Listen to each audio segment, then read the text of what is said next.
So here's what happened yesterday that you absolutely need to understand, because when you see what it means, when you really grasp the implications, it tells you everything about where we are right now. Monday, February 9th, 2026, President Trump posted on Truth Social that he will block the opening of a brand new $6 billion bridge between the United States and Canada. A bridge that is already built, a bridge that took 8 years to construct, a bridge that was paid for entirely by Canada. And Trump is demanding that the United States own at least half of it and receive full compensation, or he will not allow it to open. According to the Associated Press, Bloomberg, Global News, CBS Detroit, and dozens of other outlets, Trump wrote, and this is a direct quote, "I will not allow this bridge to open until the United States is fully compensated for everything we have given them. And also, importantly, Canada treats the United States with the fairness and respect that we deserve." Then he added, "We will start negotiations immediately with all that we have given them. We should own perhaps at least 1/2 of this asset." Now, before we get to what this means, let me tell you what this bridge actually is. The Gordie Howe International Bridge, named after a Canadian hockey legend who played for the Detroit Red Wings for 25 seasons. According to multiple verified reports, the bridge connects Windsor, Ontario to Detroit, Michigan. 6 lanes and 853-meter span over the Detroit River pedestrian and cycling paths, port of entry complexes on both sides. Connection points to Interstate 75 in Michigan and Highway 401 in Ontario. According to a University of Windsor study reported by Yahoo News and Business Today, this bridge will save trucks approximately 850,000 hours per year, which translates to $2.3 billion in savings over 30 years.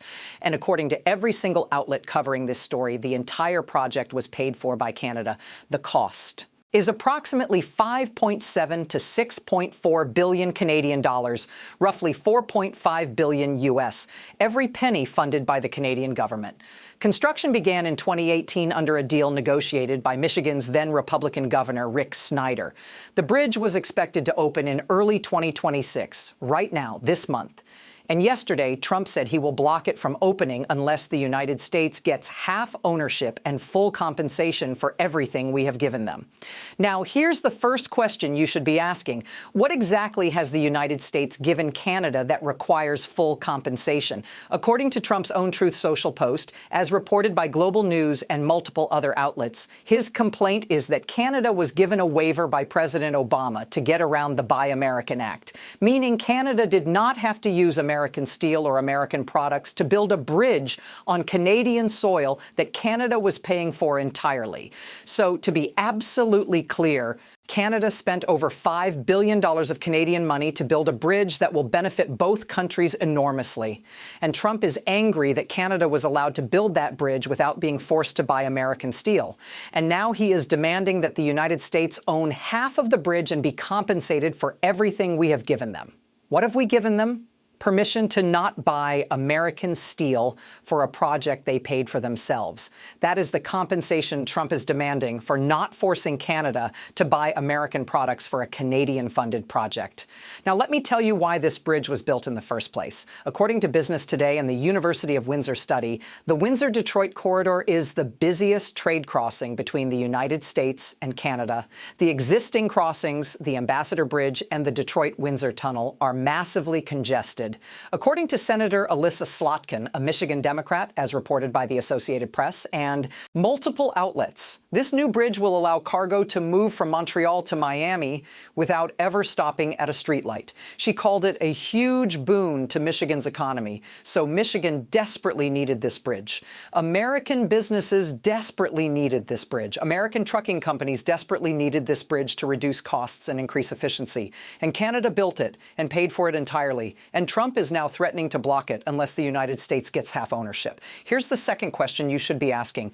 How exactly would Trump block the opening of a bridge that is jointly owned by Canada and the state of Michigan? According to the Associated Press and multiple outlets, it is unclear how Trump would seek to block the bridge from opening, and the White House did not immediately return requests for comment.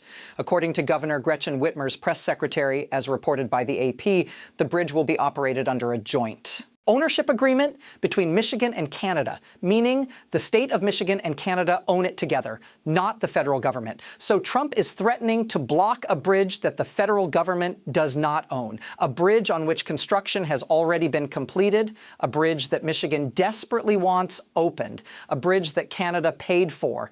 And he is doing this by social media post with no explanation of the legal mechanism by which he would actually prevent it from opening. Now you might think, okay, this is just Trump being Trump. He makes wild threats. They do not materialize. Move on. But here is why this one is different and why you need to pay attention. According to Bloomberg, CBS Detroit, Yahoo News, and every other outlet covering this, Trump's threat comes as the relationship between the United States and Canada increasingly sour during the U.S. president's second term. The United States-Mexico-Canada trade agreement is up for review this year. And Trump has been taking a hardline position ahead of those talks, including by issuing new tariff threats. And according to the same reporting, Canadian Prime Minister Mark Carney has spoken out on the world stage against economic coercion by the United States, which we verified earlier. Carney stood at Davos and talked about middle powers uniting against weaponized economic integration. And now, weeks later, Trump is threatening to block a bridge that Canada built and paid for unless Canada hands over half ownership. So let me connect the dots here, because this is not about a bridge. This is about leverage.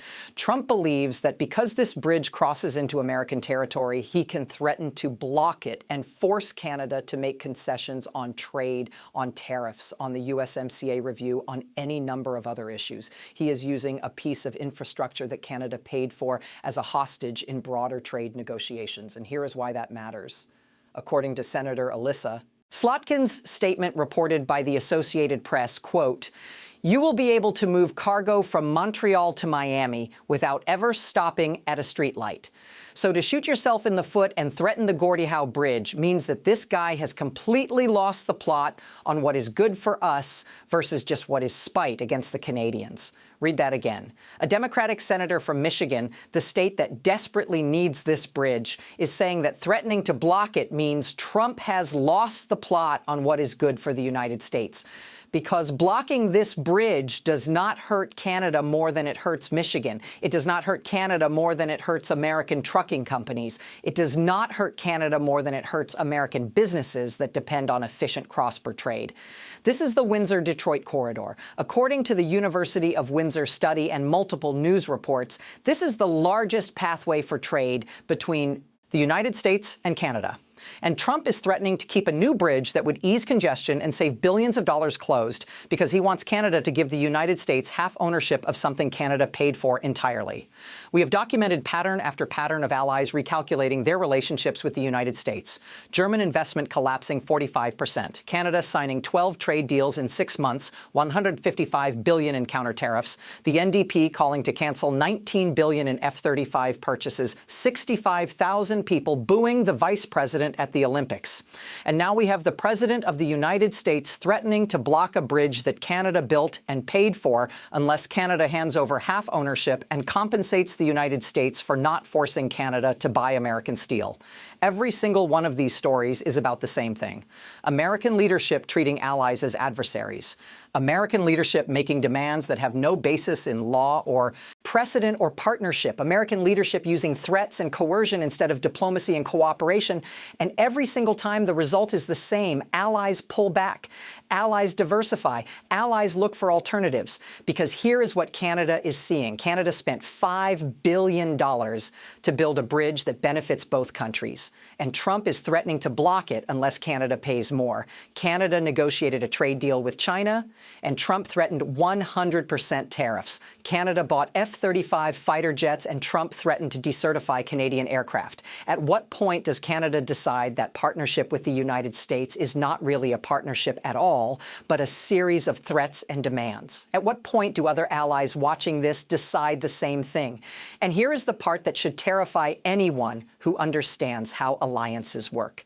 According to the reporting, Trump criticized Canada for multiple things in his Truth Social post. Ontario not putting American alcoholic products on shelves, Canadian tariffs on American dairy, Carney trying to make a deal with China, and then he demanded compensation and half ownership of a bridge Canada built. None of those complaints have anything to do with the bridge itself. Trump is using the bridge as leverage to extract concessions on completely unrelated issues. That is not how partnerships work. That is how hostage situations work. You do what I want, or I will block something you need. And Canada is watching closely. Germany is watching. Japan is watching. Every ally is watching very closely. And they are seeing that the United States will use any point of connection, any piece of shared infrastructure, any moment of cooperation as a leverage point to extract concessions through threats. You cannot build alliances that way. You cannot maintain partnerships that way. You cannot lead that way. What you can do is drive allies to build alternatives that do not depend on you, which is exactly what Canada has been doing. 12 trade deals in 6 months, $155 billion in counter tariffs, battery plants 10 miles from Detroit, and now a bridge that Canada built entirely with Canadian money that Trump is threatening to block. Here is what happens next. Either Trump backs down and the bridge opens, in which case his threat is empty bluster, or Trump tries to block it, damaging Michigan's economy while confirming to every ally that the United States cannot be trusted. Either way, Canada has learned a lesson. Do not build infrastructure that depends on American cooperation. Do not create dependencies that can be weaponized. Build alternatives. Sign deals elsewhere. Diversify. That is the real story here. Not whether the bridge actually opens or closes, but what it fundamentally means that the president threatened to block a bridge that Canada built and paid for entirely. A bridge that benefits both countries. A bridge that took 8 years to construct. A bold bridge that was scheduled to open this month. Trump demanded half ownership and full compensation. Canada spent $5 billion. And every ally watching is taking very careful notes about what just